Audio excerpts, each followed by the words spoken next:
The lecture hall was filled with the sounds of 100 different species. Clicks, chirps, hums, and whistles mixed together as students settled into their seats. The Galactic Military Academy drew cadets from every corner of known space, and Professor Veltar's class on combat biology was one of the most popular. Professor Veltar stood at the front of the room, his 6 legs clicking against the floor as he moved.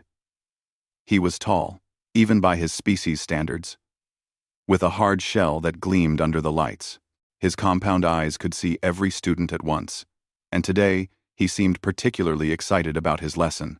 Today we discuss natural combat advantages, the professor announced, his voice translator rendering his clicks into galactic standard. We will examine which species are true warriors by birth, and which depend entirely on their tools. A holographic display flickered to life behind him. Images of different aliens appeared, rotating slowly. Each one showed detailed breakdowns of natural weapons, armor, and combat abilities. In the back row, Corporal Deho sat quietly. He wore the simple gray uniform of Earth's Unified Defense Force, different from the colorful armor and decorations worn by many other species. Next to him sat Hana, another human, who watched the lecture with her usual calm expression. The Velkari. Professor Veltar gestured to an image of a massive, 4-armed creature, possess incredible strength and redundant limbs. In close combat, they are nearly unmatched. He pointed to another image. The Kireth have natural blade arms and armor plating. The crystalline species can reshape their bodies into weapons at will. The professor continued through species after species, each one more impressive than the last. Natural claws, venomous spines, crushing jaws, armored hides. The list went on and on. Then the display changed. A human appeared on screen. And now we come to humans, Professor Veltar said. There was something in his tone that made several students lean forward. One of the newest species to join our galactic community. The hologram rotated, showing a human body from every angle. Lists appeared beside it. But unlike the other species, these lists were remarkably short. No natural armor, the professor read aloud. No claws, no fangs worth mentioning. No venom, no enhanced strength, no natural weapons of any kind. He turned to face the class. Humans are remarkable tool users, yes. Their technology is advancing rapidly. But without their weapons? He made a gesture of dismissal. They are perhaps the weakest species in this room. Several alien students glanced at the 2 humans in the back row. Some looked curious, others pitying. Professor Veltar pulled up a chart showing combat rankings. In unarmed combat scenarios, humans rank near the bottom of all spacefaring species. Their bones break easily compared to most of us. Their skin tears with minimal force. They have no natural defenses. He pointed to the data. Fakting. Osavin. Fakting. Remove a human's weapons, and you remove their threat entirely. They become helpless. That's when it happened. A soft sound came from the back of the room. It was quiet, barely audible over the hum of the holographic display. But in the sudden silence of the lecture hall, everyone heard it. Someone was chuckling. Professor Veltar's antennae twitched in annoyance. His compound eyes focused on the source. Corporal Deho, is something amusing? All eyes turned to the human. He sat relaxed in his chair, one hand covering his mouth. He wasn't laughing loudly, but his shoulders shook slightly. Hana beside him had closed her eyes and shook her head slowly, as if she knew what was coming. Well? Professor Veltar demanded. Please, share with the class what you find so funny about scientific fact. Deho lowered his hand. His face was friendly. But there was something in his eyes that made a few of the closer students shift uncomfortably. I'm sorry, Professor. I don't mean to be rude. Then explain yourself. The human stood up slowly. He wasn't particularly tall compared to many species in the room, but there was something about the way he moved that drew attention. It was smooth, balanced, like a predator that didn't need to rush. "Professor, I have a question," Deho said politely. "Has your research covered human history?" "Of course," Veltar replied, sounding slightly offended. "I am very thorough in my research." "Human military history?" Deho pressed. "Naturally. Humans have been quite warlike, which makes their physical weakness even more puzzling from an evolutionary standpoint." Deho nodded slowly. "And did your research include what humans did before we had guns? Before we had plasma rifles and energy shields?" He paused. "Before we had metal weapons at all?" The professor's antennae twitched again. "Primitive combat is hardly relevant to modern military analysis." "Is it?"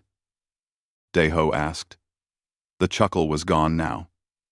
His voice was calm but serious. "Professor, you said humans can't fight without weapons. But that's not quite accurate. The data clearly shows." "The data shows we don't have claws or fangs," Deho interrupted gently. "That's true. But humans have been fighting and killing each other for 200,000 years. We got very, very good at it, long before we invented advanced weapons." A murmur ran through the classroom. Several species began talking to their neighbors in their native languages. Professor Veltar stiffened.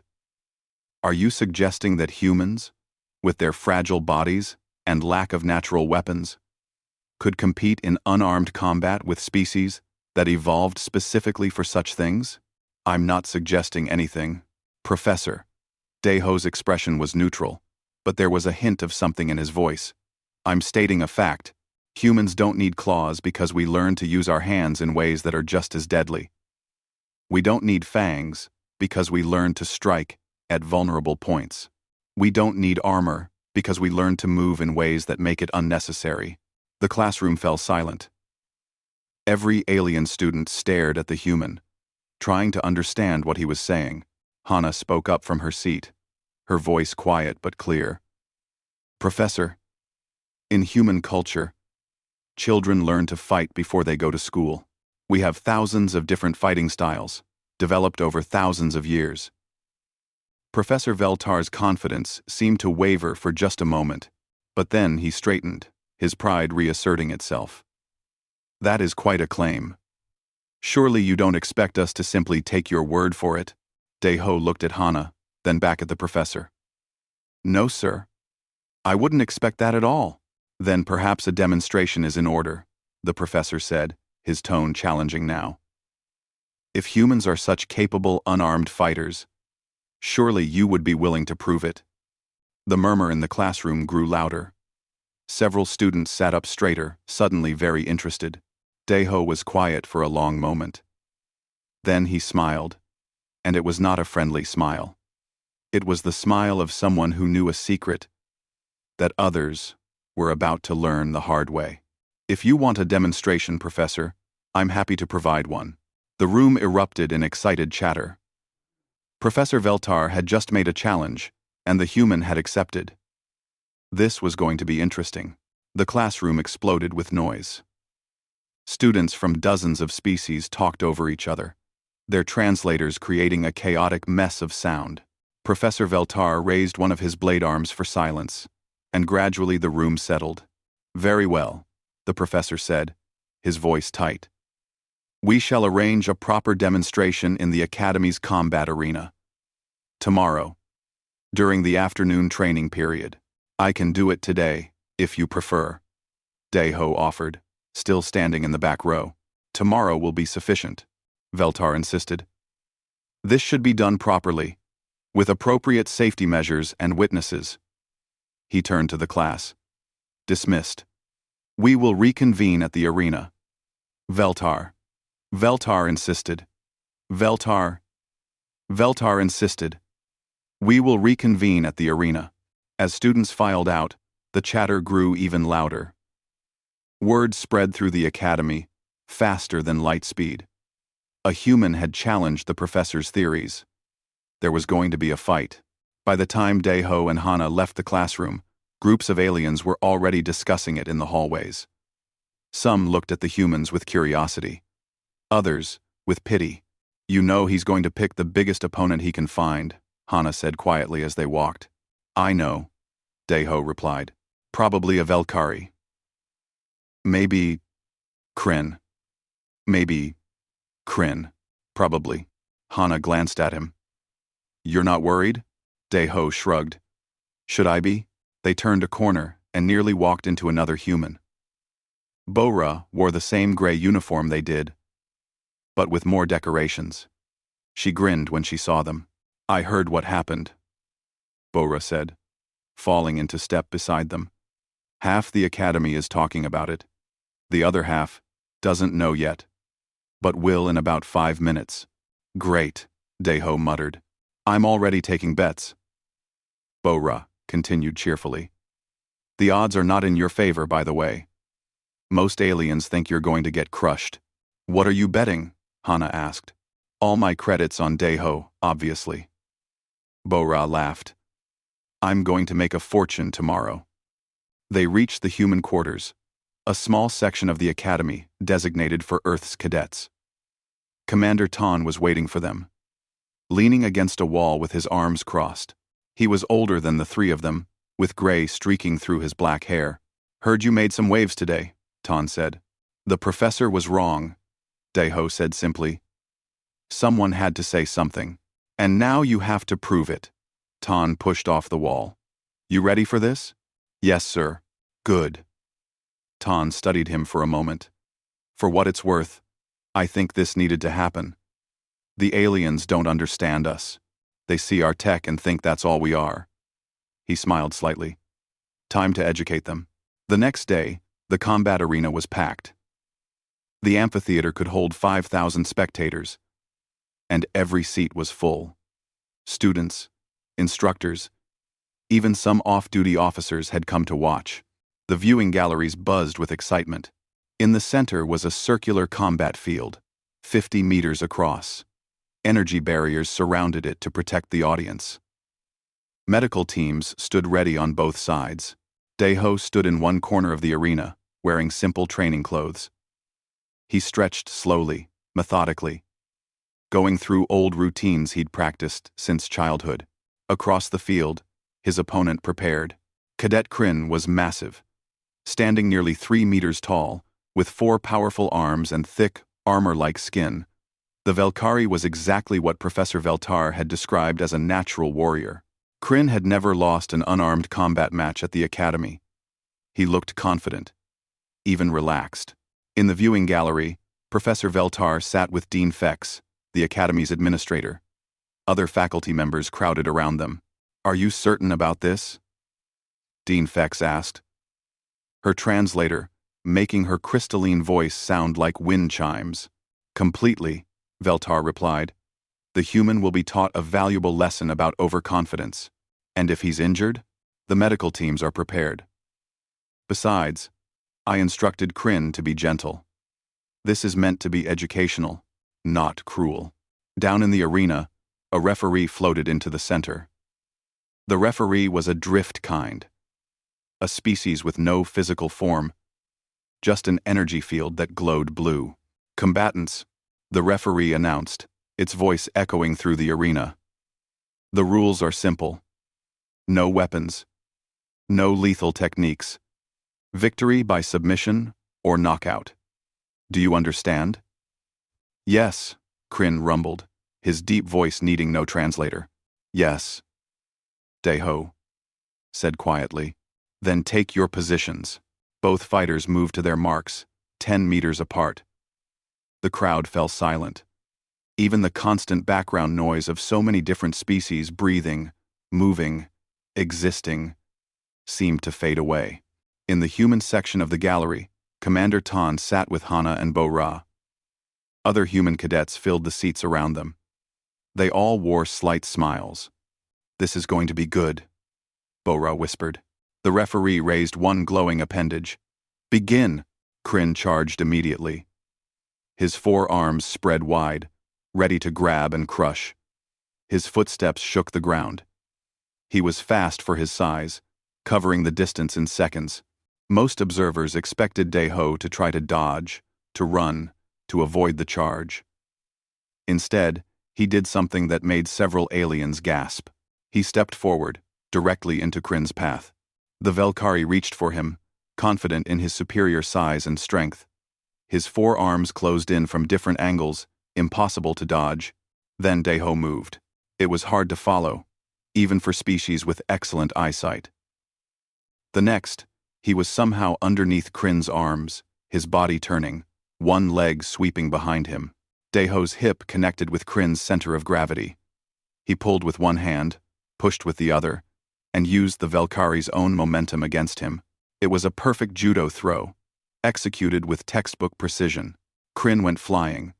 All 3 meters and several hundred kilograms of him sailed through the air and crashed onto his back with a thunderous impact that echoed through the arena. The crowd went absolutely silent. Kryn lay stunned for a moment, more from shock than injury. He'd never been thrown before. Ever. He rolled to his feet quickly. All 4 arms spread defensively now. Deho stood in a ready stance, balanced, waiting. He wasn't even breathing hard. What was that? Someone in the crowd whispered. The translator picked it up, and the question seemed to echo. Professor Veltar leaned forward in his seat, compound eyes fixed on the arena. That throw had been too fast, too efficient. It spoke of training, practice, technique refined over countless repetitions. Kryn attacked again, but this time more carefully. He used all 4 arms to strike from multiple angles, testing the human's defenses. Deho moved like water. He slipped past one arm, deflected another, ducked under a third. His counters were precise, targeted. A strike to Kryn's elbow joint that made the arm go numb. A quick jab to the nerve cluster on the Velkari's side that caused him to stumble. A sweep at the knee that nearly took him down again. Each movement was economical, efficient. No wasted energy. No wild swings. Just pure technique. He's playing with him, Hana observed from the gallery. Teaching him, Commander Tan corrected. Watch. He's showing Kryn every mistake he makes. And it was true. Every time Kryn overextended, Deho punished it. Every time the Velkari left an opening, the human exploited it. It was like watching a teacher correct a student, except the lesson was delivered in strikes and throws. The fight continued for 3 more minutes. To the crowd, it seemed longer. Kryn grew increasingly frustrated, using more strength, more aggression. But it didn't matter. Deho remained calm, responding to each attack with perfect technique. Finally, Kryn made a mistake. He lunged with all 4 arms at once, trying to bear the human down with sheer force. Deho sidestepped, moved behind the Velkari in a blur of motion, and jumped onto his back. One arm wrapped around Kryn's thick neck. The other grabbed his own wrist, completing the choke. Deho's legs hooked around Kryn's torso, securing his position. It was a textbook, rear-naked choke, applied with perfect technique. Kryn struggled. His 4 arms reached back, trying to grab the human, to pull him off. But Deho had positioned himself in the one place Kryn couldn't reach. The Velkari's strength meant nothing. His extra arms meant nothing. 10 seconds later, Kryn tapped out with one hand. The universal signal of submission. Deho released immediately and dropped to the ground. Kryn fell to his knees, gasping, then collapsed forward. Medical teams rushed in, but the Velkari was already recovering, just stunned and exhausted. The arena remained silent for a heartbeat. Then, someone started clapping. Then another. Then the entire crowd erupted in noise, though it was impossible to tell if it was cheering or shocked discussion. In the viewing gallery, Professor Veltar sat frozen. His entire thesis, years of research, had just been demolished in less than 4 minutes. Dean Fex turned to him. I believe your theory requires revision, Professor. Deho helped Kryn to his feet. The Velkari stood slowly, still catching his breath. He looked at the human with something that might have been respect, or maybe confusion. Possibly both. How? Kryn asked simply. Training. Deho replied. Lots and lots of training. The medical team checked Kryn over. No serious injuries, just bruised pride and sore muscles. The Velkari would be fine. He walked off the combat field with his head down, thinking hard about what had just happened. The referee floated to the center of the arena. Winner by submission, Corporal Deho of Earth. The announcement was almost unnecessary. Everyone had seen what happened. But hearing it officially made it real. A human, supposedly one of the weakest species in the galaxy, had just defeated a Velkari warrior in unarmed combat. Professor Veltar descended from the viewing gallery. He moved stiffly. His pride clearly wounded worse than Kryn's body. Dean Fex followed him, along with several other faculty members. They gathered at the edge of the combat field. That was unexpected, Veltar admitted. His translator struggled to convey the right tone. Was it? Commander Tan appeared beside them, Hana and Bo-Ra with him. Maybe you should have done more research, Professor. I researched human physiology extensively, but not human history, Hana interrupted quietly. Not human culture. Deho joined them, still not even breathing hard from the fight. He nodded respectfully to the professor. Sir, may I ask you a question? Veltar's antennae twitched. Go ahead. What made you think we were weak? The professor gestured to the holographic display that was still visible in the arena. The data. Humans have no natural weapons, no armor, no enhanced abilities. Every other species has something, some advantage given by evolution. That's true, Deho agreed. We don't have claws or fangs, but we have something else. What? Time. Deho looked up at the crowd still filling the viewing galleries. Humans have been fighting for 200,000 years. We've had to, because we didn't have natural weapons. So we made our entire body into a weapon instead. Bo-Ra stepped forward. Professor, how many fighting styles do you think exist on Earth? I don't know. Thousands, she said. Literally thousands. Every culture, every region, every era developed its own ways of fighting, and we kept the knowledge, wrote it down, taught it to our children, refined it over generations. Commander Tan pulled up his datapad and projected a new hologram. Lists of names appeared, scrolling slowly. Taekwondo, karate, judo, Muay Thai, boxing, wrestling, Brazilian Jiu-Jitsu, Kung Fu, Krav Maga, Sambo, Aikido. The list kept going. These are just the most common ones. Each has hundreds of techniques. Each has been practiced by millions of humans. The aliens watching looked at the list with growing shock. More names kept appearing. Schools of combat they'd never heard of. From a world they'd thought was peaceful and weak. How many humans know these fighting styles? Asked Dean Fex. Billions, Hana said flatly. In my country alone, most children start learning basic self-defense before they're 10 years old. It's normal. Expected. But why? Asked a crystalline professor. Why would you teach children to fight? Because humans are good at it, Deho said. Too good, actually. We needed rules, discipline, control. So we turned fighting into an art, a sport, a way to channel aggression safely. He paused. Well, relatively safely, Bo-Ra grinned. On Earth, people pay to watch humans fight each other. It's entertainment. We have whole industries built around combat sports. Millions watch fights every week, just for fun. The alien professors looked at each other. Their expressions, as much as their different faces could show them, revealed a mix of shock and dawning understanding. Professor Veltar was quiet for a long moment.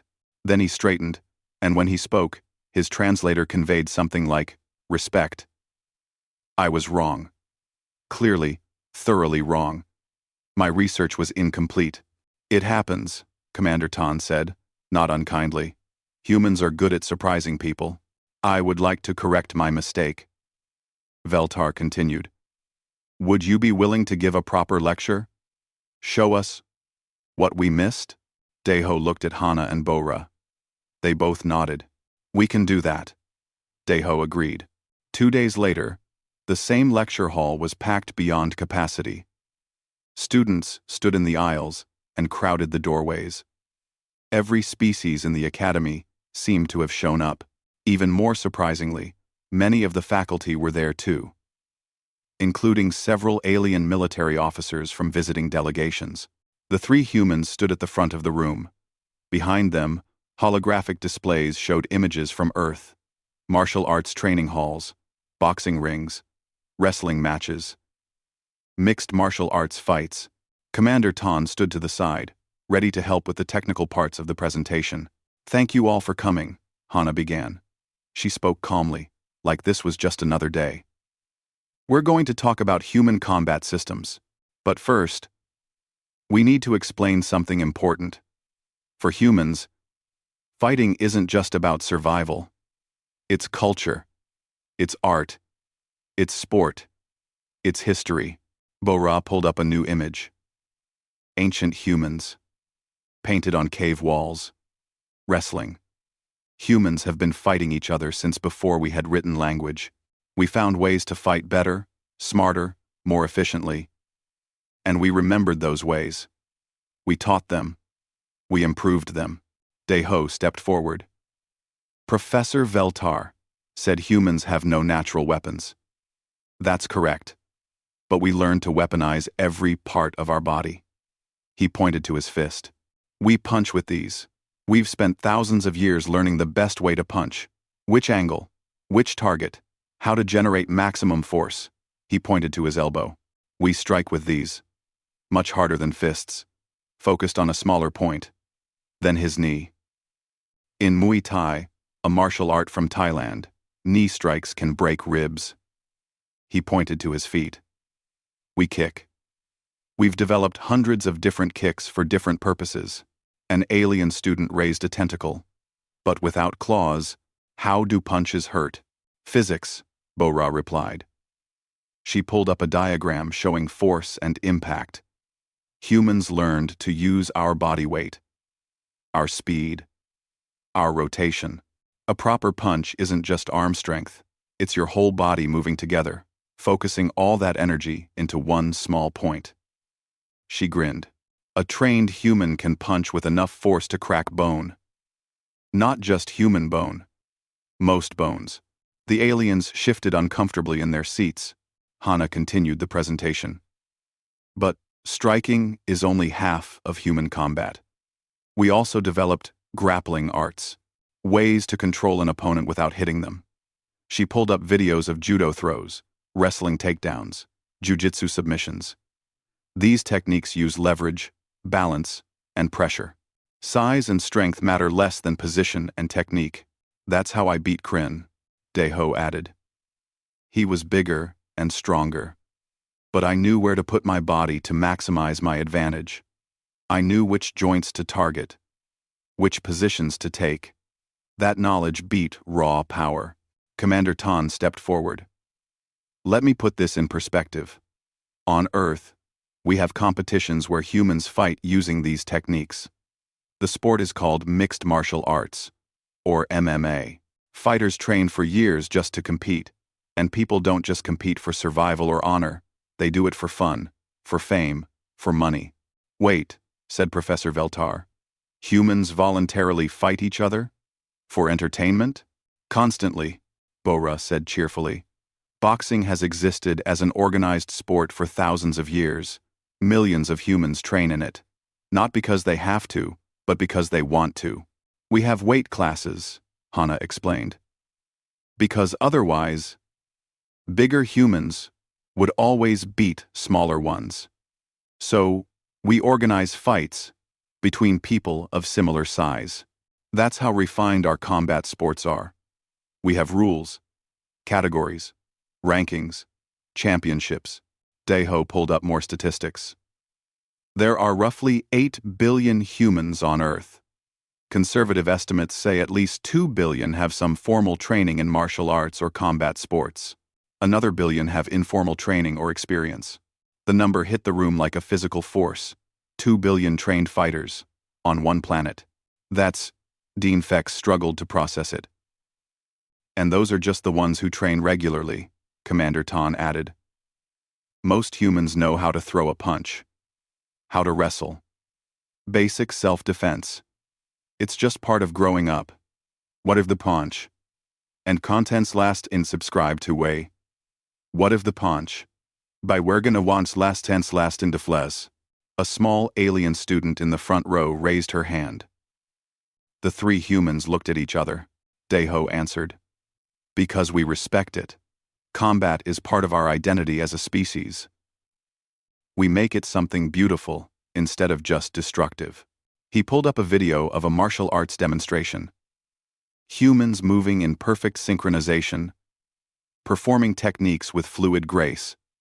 It was almost like a dance. But every movement had deadly purpose. This is Taekwondo, Deho explained. A martial art from Korea. Children as young as 5 learn it. Not to hurt others, but to discipline themselves. To understand their own capability for violence, so they can control it. The lecture continued for 2 more hours. The humans explained pressure points, nerve clusters, vital organs.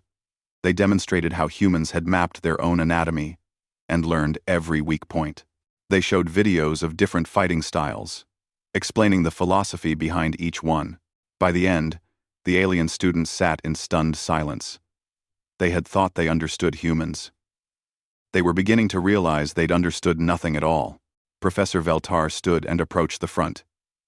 I must apologize, publicly. My research was not just incomplete. It was fundamentally flawed.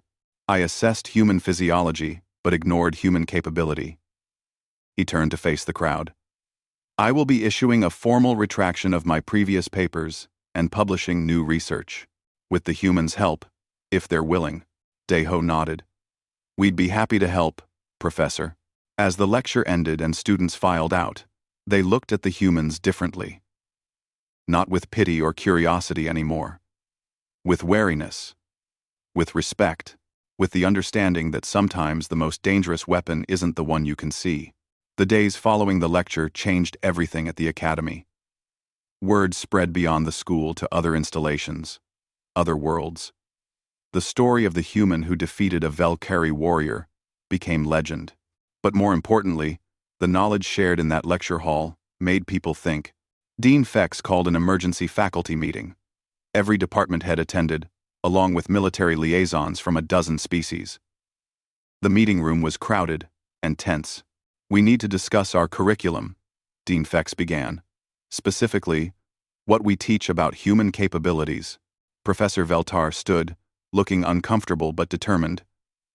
I take full responsibility for the misinformation. My research was flawed. I assessed humans based purely on physical traits and ignored practical application. The question is, said Commander Ton, representing the human military, what do we do now? We teach the truth, said Dean Fex simply. But we need human expertise to do that properly. Commander, would Earth be willing to send instructors? We need a formal program. I'll send the request, Ton promised. But in the meantime, we have 3 qualified instructors right here. He gestured to where Deho, Hana, and Bo-Ra sat at the back of the room. If they're willing. All 3 nodded. The academy moved fast when it wanted to. Within a week, a new course appeared in the catalog. Human Combat Systems, Theory, and Practice. It was listed as optional. But nearly 100 students signed up immediately. The first class met in a large training hall. Deho, Hana, and Bo-Ra stood at the front, facing a crowd of aliens in training clothes. Among them was Kryn, the Valkyrie who had lost the demonstration fight. Welcome, Deho began. Before we start, I want to make something clear. We're not here to make you fight like humans. Every species is different, but we can teach you the principles behind human combat.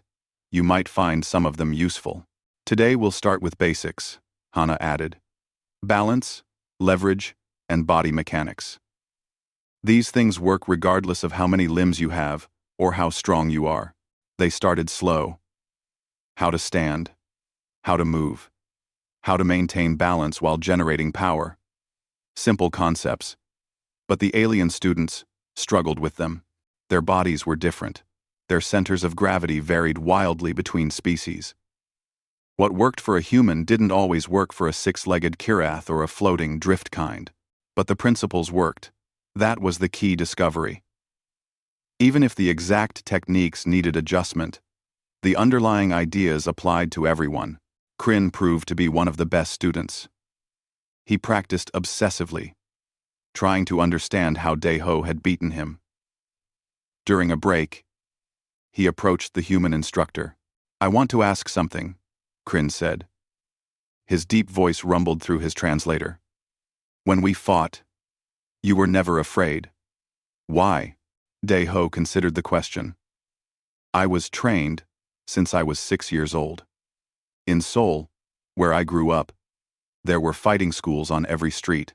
My parents enrolled me in Taekwondo first, then Judo, then boxing. By the time I was a teenager, I'd been in hundreds of sparring matches." He met Kryn's eyes. Fear doesn't go away. But familiarity with combat makes it manageable. "Hundreds of matches," Kryn repeated slowly. "Before you were even an adult. That's normal for humans who train seriously," Daeho said. "Some of us fight more than that.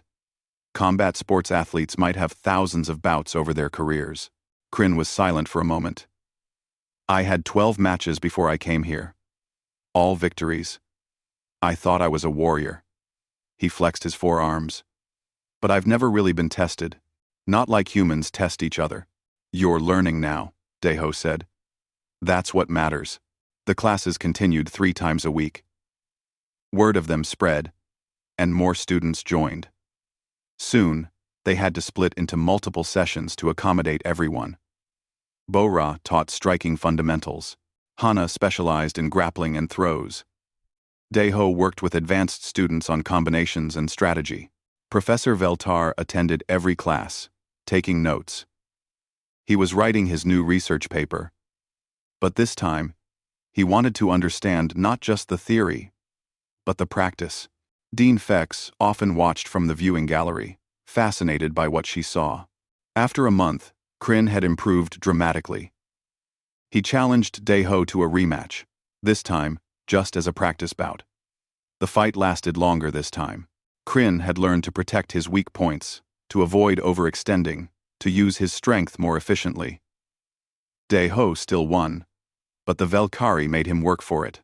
"Better," Daeho said, breathing harder this time. "Much better." "I'm beginning to understand," Kryn replied. "Combat isn't just about strength. It's about knowledge. Now you're getting it." But not everyone was happy about the new program. Some species military officers worried about giving away tactical knowledge. Others felt uncomfortable with how capable humans were at violence. There were quiet complaints, carefully worded concerns. Dean Fex addressed them in another faculty meeting. "Some of you have expressed worry about these combat courses. You're concerned we're making humans seem dangerous, aren't they?" asked a reptilian officer. "We've just learned that billions of them are trained fighters, that they can kill with their bare hands, that they've spent thousands of years perfecting violence." "Yes," Fex said calmly. "All true. But consider this. Humans have been part of the Galactic Council for 20 years now. In that time, how many humans have attacked other species without provocation?" The room was silent. "None," Fex continued. "Despite being capable warriors, humans are peaceful in practice. They control themselves. That discipline is part of their combat training. The martial arts they teach include philosophy, restraint, honor. I'm more comfortable with a species that knows its capacity for violence and chooses peace than one that doesn't know its own nature." Commander Tan stood. "She's right. Humans learn to fight so we don't have to.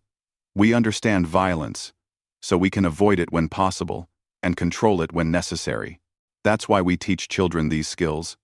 Not to make them aggressive, but to make them disciplined." A crystalline professor spoke up, her chime-like voice thoughtful. In my observation of the training, I've noticed something interesting. The humans teach more than just technique. They teach respect. Students bow before sparring. They help each other up after falls. They thank their partners after practice. That's part of it, Hana said from where she sat with the other instructors. Martial arts aren't just about fighting. They're about building character, discipline, respect for others, understanding your own strength so you don't misuse it. The concerns didn't disappear entirely, but they quieted. The combat program continued and grew. More instructors arrived from Earth, specialists in different martial arts. The academy added more training halls, more classes, more levels of instruction. 3 months after that first lecture, Professor Veltar completed his new research. He presented it to the faculty first. Before publication, the paper was titled Humans, a revised assessment of combat capability and cultural context. The key findings were stark. Humans ranked among the most dangerous species in close combat. Not despite their lack of natural weapons, but because of it. The need to compensate for physical limitations had driven them to develop knowledge and technique that surpassed species with superior natural gifts. But the paper also emphasized human control and discipline. Their capacity for violence was matched by their cultural systems for restraining it. Martial arts, combat sports, military discipline, all existed to channel aggression into productive or at least controlled outlets. In conclusion, Veltar read to the assembled faculty, humans represent a unique case in the galaxy. They are simultaneously one of the most capable warrior species and one of the most peaceful. This paradox is not a contradiction but a feature. They are peaceful because they understand war. They choose restraint because they know what they're capable of. Without it, the faculty approved the paper unanimously.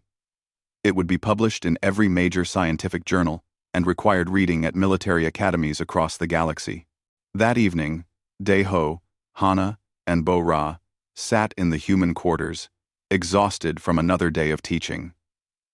Earth is officially establishing a permanent training program here, he said. They're sending 20 more instructors next month. The Galactic Council has requested similar programs at other academies. Good, Hana said quietly. The more people understand us, the better. Did you ever imagine it would go this far? Bo-Ra asked Daeho. When you chuckled in that lecture? Daeho smiled. I just couldn't let the professor be wrong. Seemed disrespectful to all the masters who taught me over the years. Well, you've changed the galaxy's view of humans, Tan said. For better or worse, everyone knows now. We're not weak. We're not helpless without our weapons. We never were, Hana added. A message alert chimed on Tan's communicator. He read it, and his expression changed, growing serious. What is it? Daeho asked. Priority alert from Earth Command. There's a situation developing at one of the colonies. New Jeju Station. What kind of situation? Tan looked up from the screen. Pirates. They've disabled the defensive grid and started boarding actions. They think it's an easy target. A mining colony, mostly civilians. How long until military reinforcements arrive? 72 hours. Bo-Ra leaned forward. Do the pirates know it's a human colony? That's the thing, Tan said, and there was something dark in his smile. They specifically chose it because it's human. They heard humans are weak without their technology. He looked at Daeho. Someone didn't get the updated research. Then they're about to learn the hard way. Daeho said quietly. Tan pulled up a live feed from the colony. Security cameras showed colonists fighting back against the raiders. Miners using their tools as weapons. Families barricading themselves in. And fighting. Always fighting. Those are civilians, Hana observed. Probably no military training. Probably not. Tan agreed. But look at them fight. On the screen, a middle-aged woman threw a pirate twice her size using a hip toss that any judo instructor would approve of. A teenage boy landed a perfect right hook on an armored raider, dropping him. An elderly man used a walking stick like a martial arts staff, holding off 3 attackers. Basic training, Bora said. Self-defense classes. Maybe some high school wrestling. That's all they need. The pirates are learning what we tried to teach the professor, Deho said. The Academy's tactical center filled quickly. Dean Fex authorized open access to the new Jeju station. Feeds. And students from every species crowded in to watch. Professor Veltar stood at the front with Commander Tan, both monitoring the situation closely. On the screens, the battle for the colony played out in real time. The pirates were Tarvex raiders, a species known for brutal boarding actions. They had thick hides, natural claws, and a reputation for overwhelming their victims through pure aggression. They disabled the colony's defensive grid from orbit and landed 3 ships' worth of raiders. They expected an easy raid. Unarmed miners, civilian families, no military presence. Human colonies had a reputation now for being technology-dependent. Remove the technology, and you remove the threat. That reputation was about to die. Sector 7 camera, one of the technicians called out, pulling up a new feed. The screen showed a large mining facility. A dozen Tarvex raiders burst through the door, weapons ready. They found 20 human miners, waiting for them. What happened next made several alien students gasp. The miners didn't run. They didn't hide. They charged. The first raider to enter took a mining drill to the face, wielded by a woman who'd clearly done this work for years. Her stance was wrong for any formal martial art. But her intent was pure, and her aim was perfect. The raider dropped. The second raider swung his weapon, but a miner ducked under it and tackled him. They went down together, and the human immediately locked in a choke. 10 seconds later, the raider was unconscious. That's a guillotine choke, Hana said quietly, watching from the crowd of students. Basic jujitsu. Probably learned it in high school gym class. The fight continued. Miners used their tools as weapons, but also their bodies. Tackles, throws, strikes, chokes. Nothing fancy, nothing elaborate, just practical violence, applied efficiently. They're coordinating, Professor Veltar observed. His compound eyes tracked multiple fighters at once. See how they're working together? Supporting each other? That's training. Basic training, Commander Tan corrected. New Jeju is a mining colony. Those people aren't soldiers. They're workers. Families. But every human colony has mandatory self-defense courses, just in case. Another screen lit up. This one showed residential quarters. Tarvex raiders were breaking through doors, expecting terrified civilians. In one apartment, a raider burst in to find a woman in her 60s standing in her living room. She held a kitchen knife in one hand and a heavy pan in the other. Her stance was solid, balanced. The raider laughed and advanced. The woman waited until he was close, then moved. The pan deflected his clawed hand, while the knife found the gap in his armor under his arm. Not deep enough to kill, but enough to make him scream. She followed up with a knee to his midsection that doubled him over, then brought the pan down on the back of his head. He didn't get up. I know that move, Kryn said from where he stood with the other students. That's the knee strike from Muay Thai. We learned that last week. Lots of humans know it, Bora said. It's popular in self-defense classes, especially for older folks who might not be as strong as they used to be. The screens showed similar scenes across the colony. Young, old, male, female. It didn't matter. Every human fought. Some better than others. Some with more training. But all of them fought. A particularly interesting feed showed a school gymnasium where families had gathered for shelter. 20 Tarvex raiders tried to force entry. They faced 40 humans, including teenagers. The humans formed defensive positions, the adults in front, the teenagers behind. When the raiders broke through, they met organized resistance. Adults grappled and struck, while teenagers used pipes and chairs as weapons. It was chaotic, but effective. The children are fighting, an alien student said, shocked. Those aren't children, Daeho corrected. Teenagers, probably 16 to 18 years old enough to have several years of martial arts training. He pointed at one boy who executed a perfect spinning back kick, hitting a raider in the throat. That kid probably has a black belt in Taekwondo. Maybe more than one. But they're so young.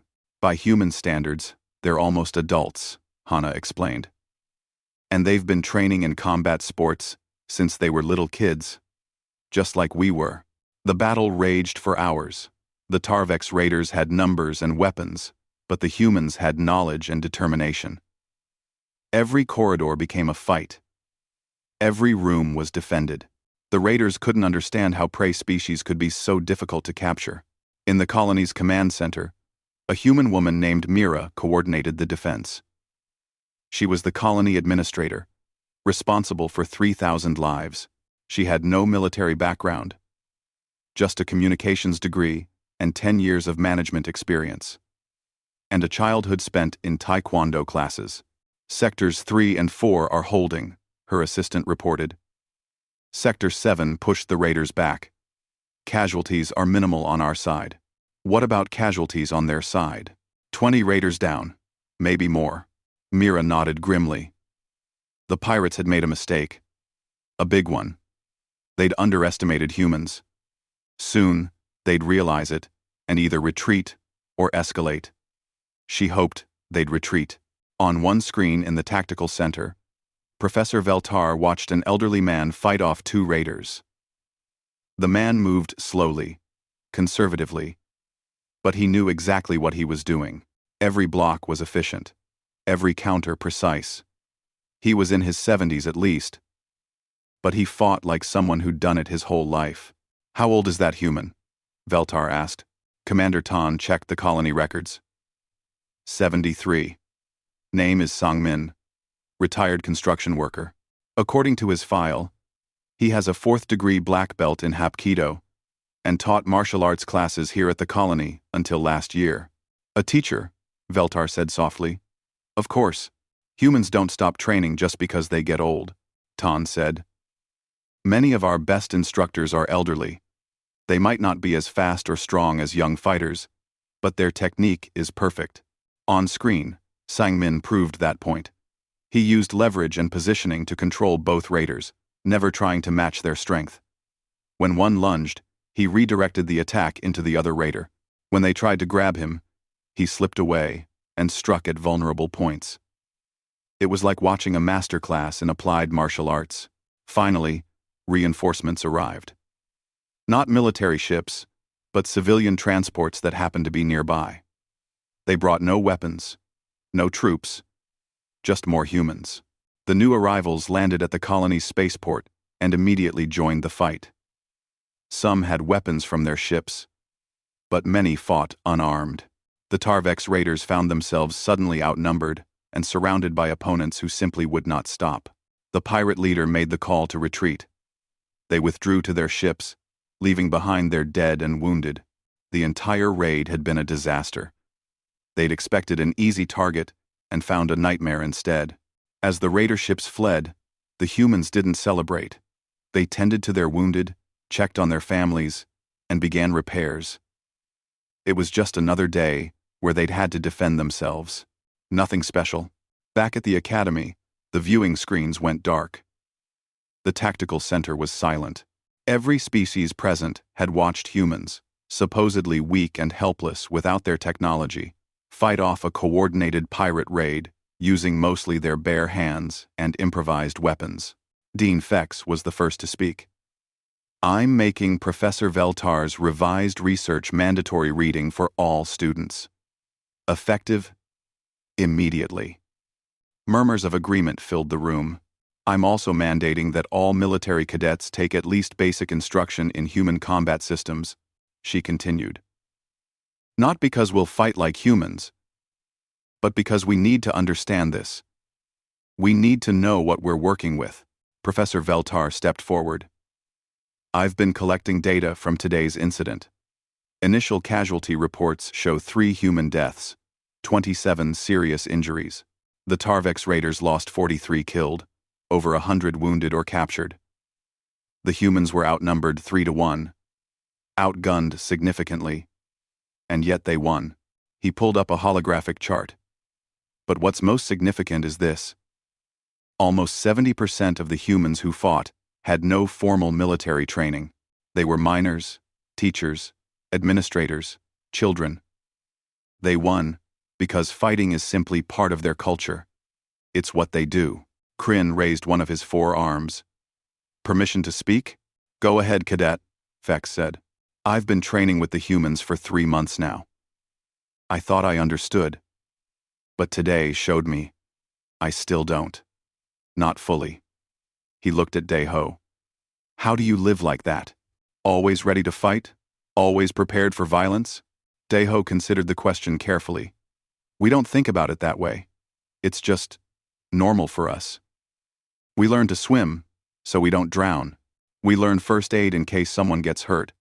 We learn to fight because the universe can be dangerous. It's just being prepared. But you're always ready, Kryn pressed. That elderly man, Sangmin. He's retired. He was probably in his home, resting. And when raiders came, he just fought, like it was natural. It is natural, Hana said. For humans. We've been doing it for thousands of generations. It's in our culture, our training, our mindset. We hope we never have to fight. But if we do, we're ready. Commander Tan received another message. He read it and smiled slightly. Official statement from Earth Command. They're thanking the Galactic Council for their concern, but the situation at New Jeju is under control. No military assistance needed. The colonists handled it themselves. Of course they did, Bo-Ra muttered. The story of New Jeju spread across the galaxy faster than the earlier stories about the Academy. This wasn't a controlled demonstration or a teaching moment. This was real combat, real danger, real stakes. And humans had simply refused to be victims. Within days, the Galactic Defense Council issued new guidelines. Human colonies were now classified as hardened targets. Pirate groups were warned against raiding them. Military planners revised their threat assessments. At the Academy, enrollment in human combat courses tripled. Species that had been skeptical now wanted to learn. Even civilians from nearby worlds signed up for basic self-defense training. Professor Veltar published a follow-up paper analyzing the New Jeju incident. His conclusion was stark. We have spent decades trying to understand what makes humans dangerous. We focused on their weapons, their ships, their technology. We missed the obvious answer. Humans themselves are the weapon. Everything else is just tools they use. The paper became the most downloaded xenobiology publication in galactic history. 6 months after that first lecture, Daeho stood at the front of a training hall, looking at a class of 50 students, alien species from across the galaxy, all learning human fighting techniques. Kryn was there, now an assistant instructor, helping beginners with their stances. Dean Fex visited the class, watching from the observation area. Commander Tan joined her. Do you think this is wise? Fex asked quietly. Teaching other species to fight like humans? I think it's necessary, Tan replied. Better they learn from us in a controlled environment than find out the hard way in combat. Besides, most species can't fight exactly like us. Their bodies are different. But the principles work for everyone. The principles. Fex repeated. Discipline. Technique over strength. Knowledge as power. Exactly. On the training floor, Daeho called for a water break. The students sat down, tired, but focused. He looked at them and remembered that first lecture when Professor Veltar had confidently declared humans weak and helpless. So much had changed since that day. Not just at the Academy, but across the galaxy. Humans were no longer underestimated. They were respected, sometimes feared, but always taken seriously. A new student raised her hand. She was small, even by her species standards. Instructor? Can I ask something? Of course. Why do you teach us this? Doesn't it make you less special? Less unique? Daeho smiled. Fighting isn't what makes humans special. What makes us special is that we learn to control it, to channel it, to use it to protect, instead of just to harm. He looked around the class. We teach you because knowledge shared is knowledge multiplied. If you learn to fight, you also learn discipline, respect, control. Those lessons matter more than the techniques. The student nodded slowly, understanding. Class resumed. Humans and aliens training together, learning from each other. In that training hall, species that had once viewed humans as weak prey now practiced techniques refined over millennia of human conflict. The galaxy had learned its lesson. Humans didn't need claws or fangs or natural armor. They had something more dangerous: the knowledge of how to fight without them, refined over thousands of years, and passed down through generations. They were warriors not despite their physical limitations, but because of them. And now, they were teaching that knowledge to the stars.